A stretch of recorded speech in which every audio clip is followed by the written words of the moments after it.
אשכח שהיינו מסתכלים מהחלון, וזה היה חברות. הייתי מסתכלת מהחלון הזה, הייתי מדברת ערבית אל השכנים ערבים.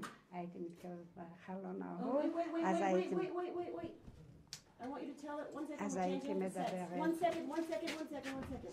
We want you to say it again. She's saying We 1 just- second, not to us. She's saying it to him. No, I'm saying it to Adina, So we I'm saying can it to you. continue doing what Adina, we Adina, want. excuse me, let me go through. בבקשה. בואי. Adina, 1 second, I want you to tell them what you told them again. I want you to say again where you were, when you said you saw people through the windows? Through the windows? I have to sit down because Okay. I'm getting very Okay, tired. let's sit down right now. הנה, I can שבתי. אז על מה אנחנו מדברים עכשיו? את סיפרת לנו, בין הקלטות, את סיפרת לנו משהו על השכנים. אני רוצה שתספרי בבקשה עוד פעם. כמו שאנחנו נכנסים מהמקום הזה, שם יש מדרגות שעולה לקומה בצד ההוא. ואצלנו זה בצד הזה. אז השכנים שלנו שגרו בצד ההוא, היה להם חדר למעלה כאן, והחלון שלהם היה פונה אלינו. אז אני לא אשכח שאני הייתי עומדת ליד החלון הזה, והיא הייתה עומדת בחלון שלהם פה, והיינו מדברים, והיינו משוחחים ומבלים זמן. בערבית? בערבית. אנחנו, אל תשכח, אנחנו יהודים. אנחנו מדברים שפות.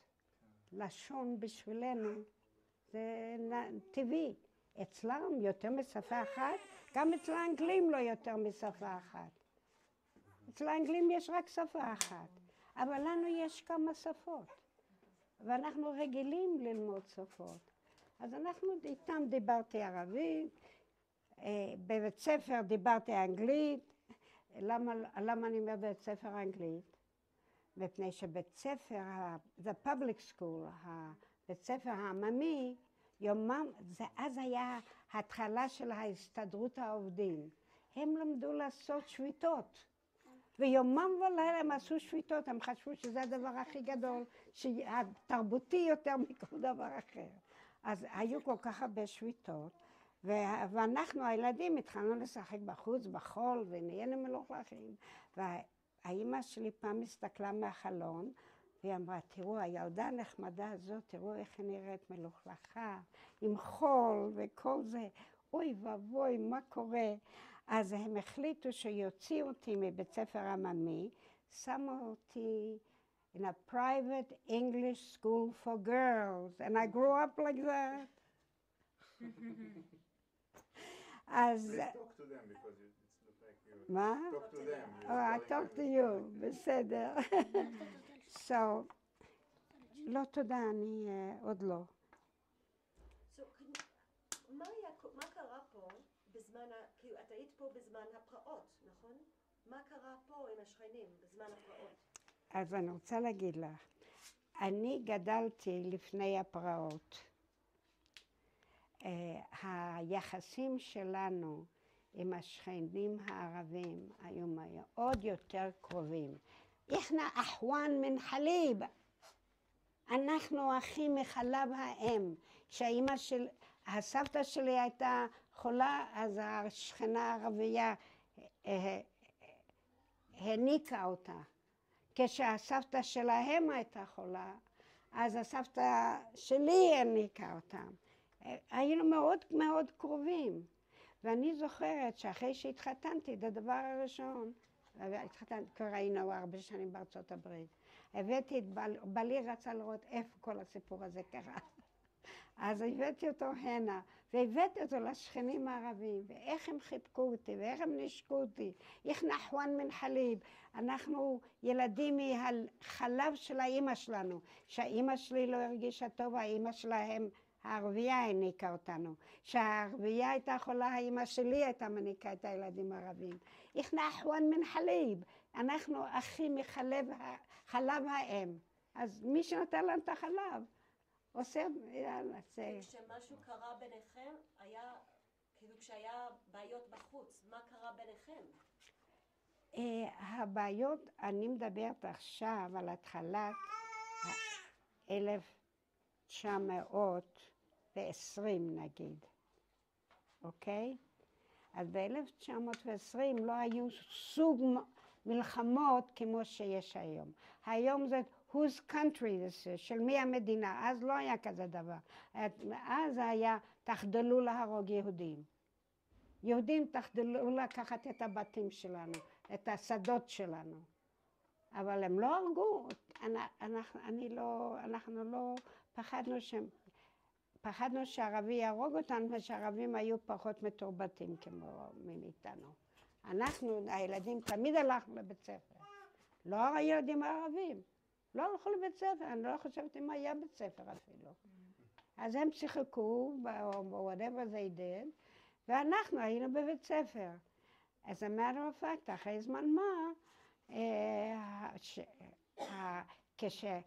כשהחברה שלנו התפתחה וידעו מה זה הסתדרות עובדים ומה זה לעשות, מה אמרתי?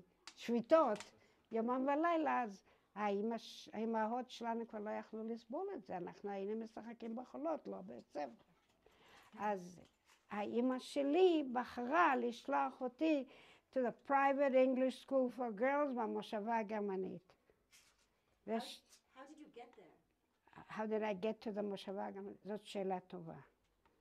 קודם כל, היינו כמה בנות, אז ההורים החליטו שבוע אחד, אנחנו משלמים בשביל 3 הבנות, שבוע אחד, כל אחד מהם, כל אחד מהמשפחות שילמו שבוע בשביל ההסעות האלה. בדרך לחזרה כבר לא היינו צריכים את זה כל כך, מפני שבבית ספר ששלחו, בחרה אמא שלה, very fancy, למדתי עם קמבל's daughter, עם כל הבריטים האלה הגויים, אז שם כבר לא היינו צריכים את זה, היה להם לכולם מכוניות, היו צריכים לקחת את הילדים שלהם הביתה, לקחו גם אותי הביתה. So it was a different life altogether.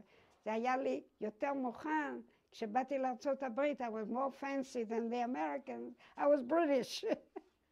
What did you study in that school? In that school, that's a very good question. I would say that mathematics was on the lowest level. I would say the sciences were on the lowest level.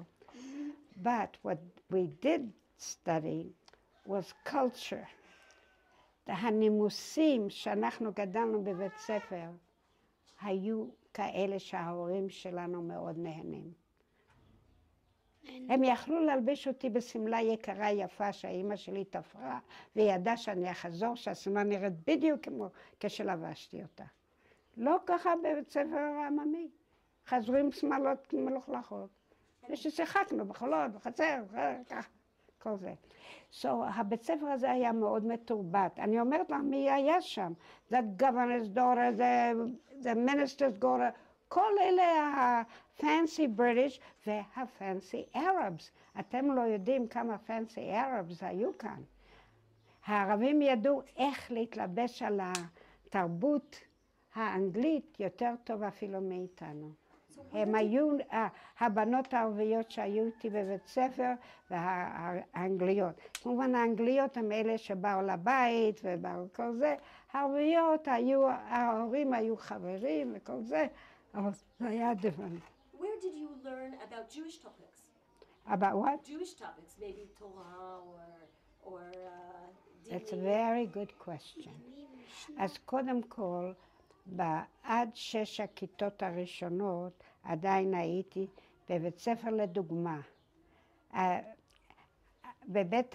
עכשיו זה בית העם, אני חושבת. בימיי היה בית ספר לבנון, אנחנו היינו אז בתל אביב.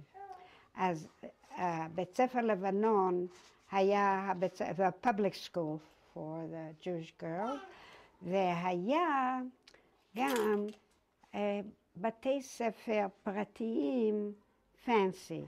היה בית ספר צרפתי, כמו אליאנס, היה בית ספר אנגלי, כמו English School for Girls, ואני הלכתי ל-English School for Girls. כשהיה שביתות, ההורים שלי החליטו מה, שהם קלקלו את הבת שלהם? כל התרבות תעבור לחולות וללכלוך וכל זה. אז שמו אותי בבית ספר ההוא. אז מהבית ספר ההוא גדלתי להיות רקדנית וזמרית וכל מיני דברים. התרבויות היו יותר חופשיות. לא למדתי חשבון כמו בית ספר היהודי. זה לא היה אותה רמה, בכלל לא. ולא סייאנס אותו רמה. So, Adina, until what age did you live here? Did I live in Israel or in this house? Oh, not very long. I think that I was 8. Wait, let me think it through. My parents had to leave because my father was active in the Haganah, and the British were after him. But in 1914, I was born in 1914, the time the British took over Israel. Not Israel, Palestine. In those days, there was no Israel. It was Palestine. And my birth certificate, I was born in Jerusalem, it was Palestine. זה שכתוב, Jerusalem, Palestine. So, זה היה Palestine בזמן שלי.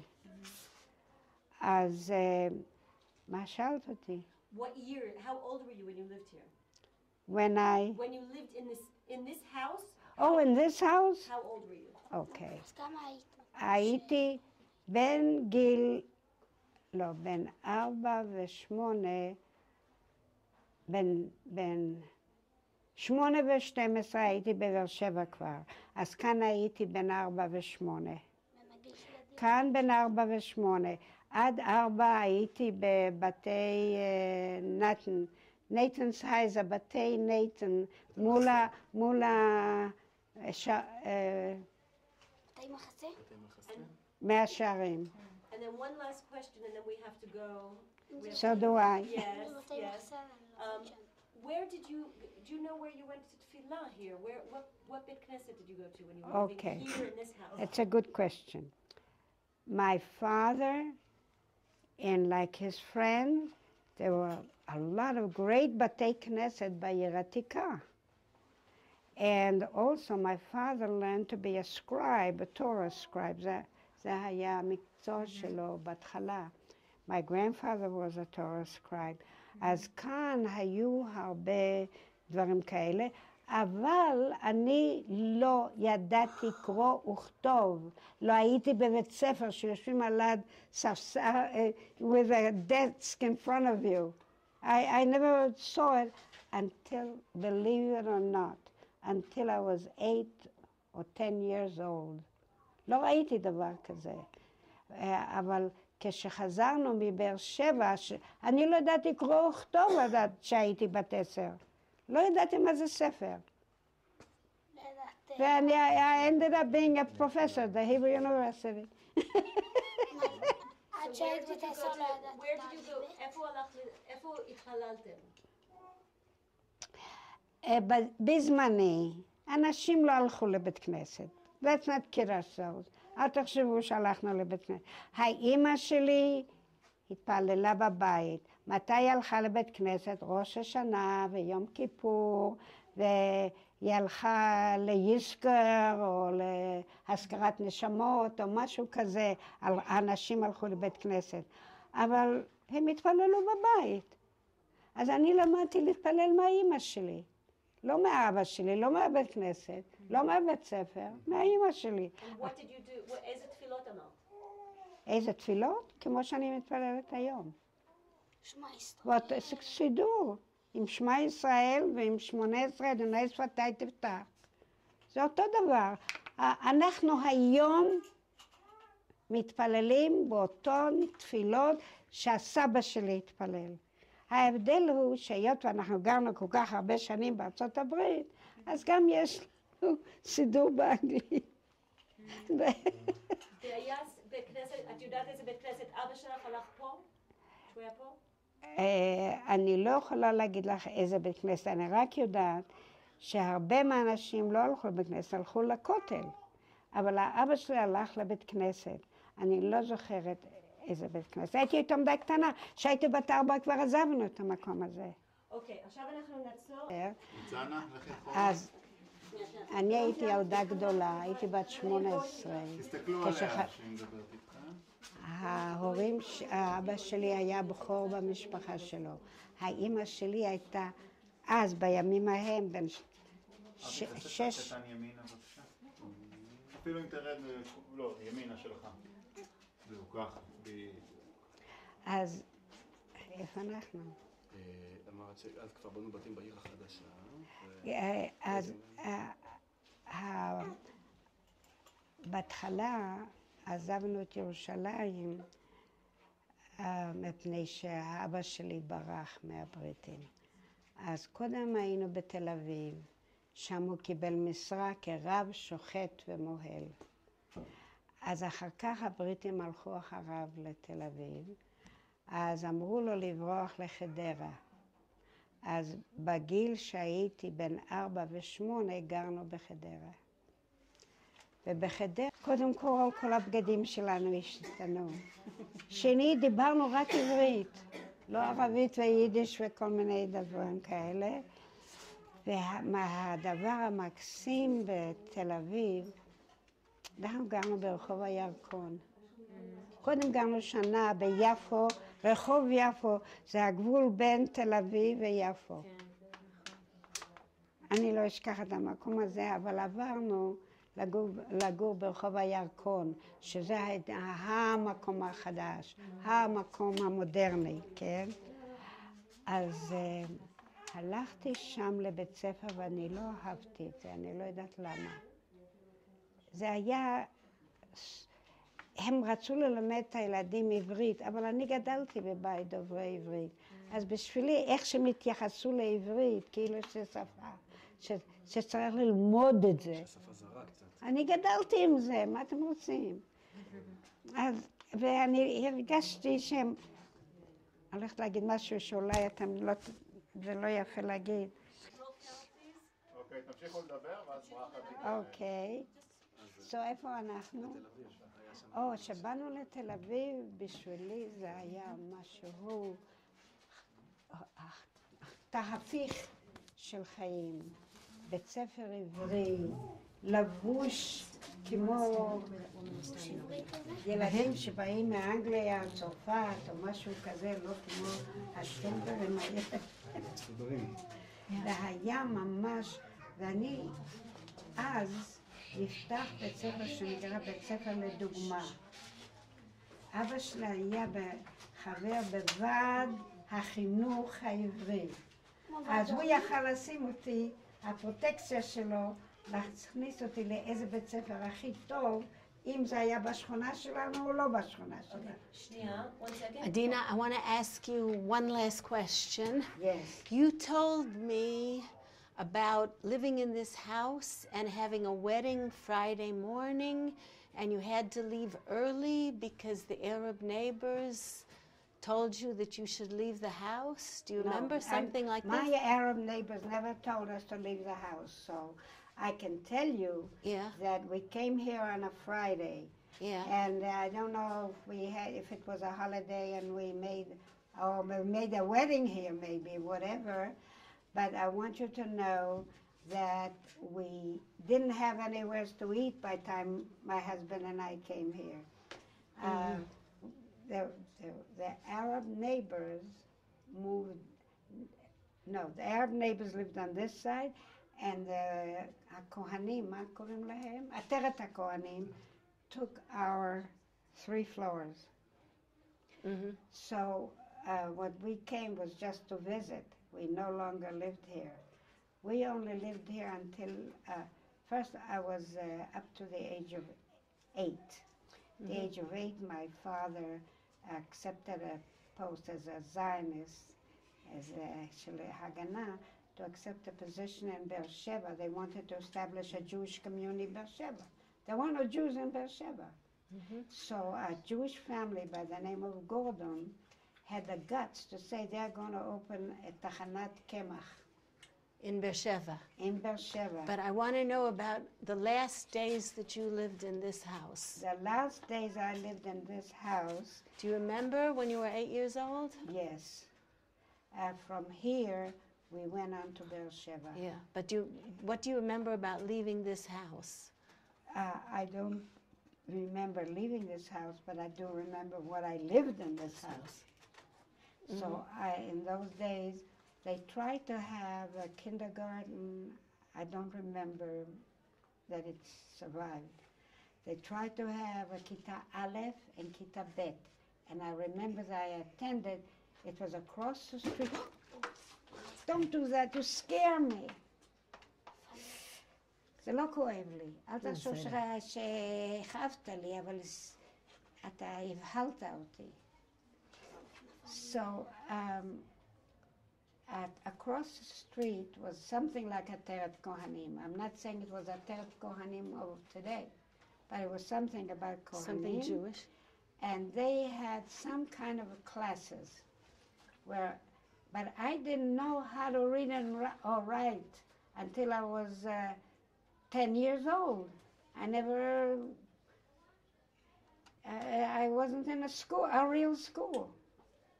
And then when they put me in בית ספר לדוגמה, they never had a sabra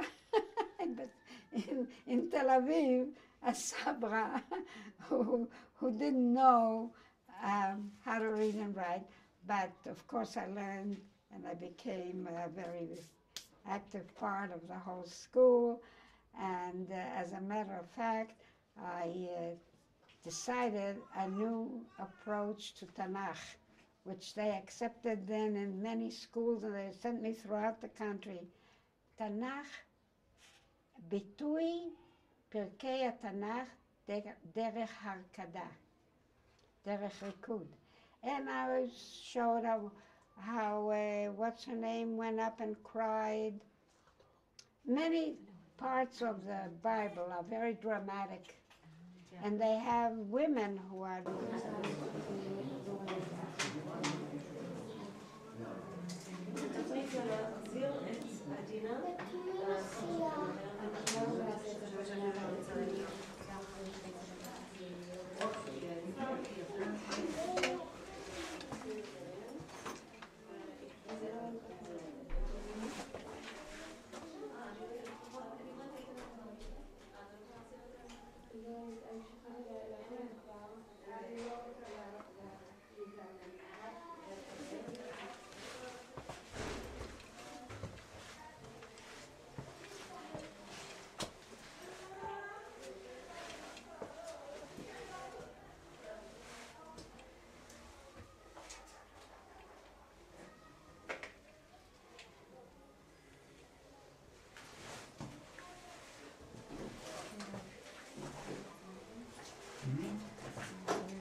מצוין.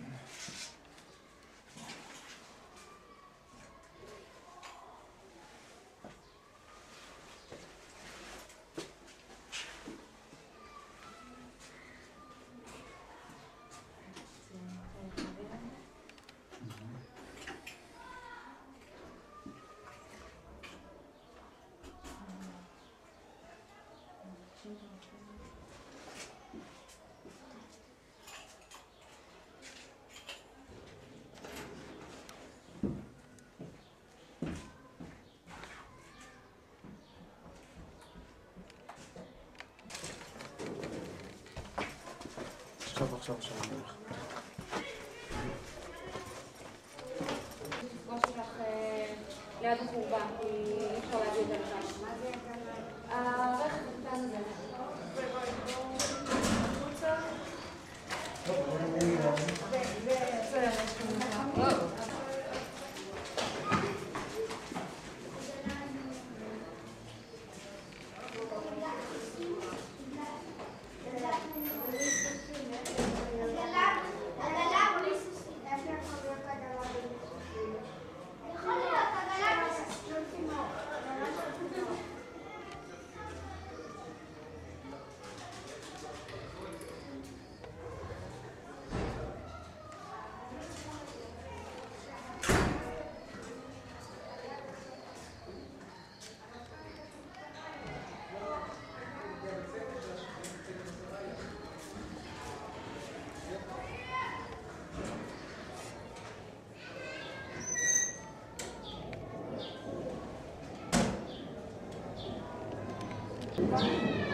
אז את הולכים שמה לכותל ותיקח אותך במונית הביתה.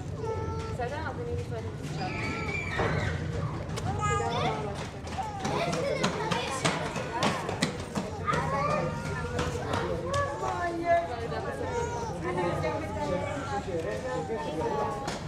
תודה רבה.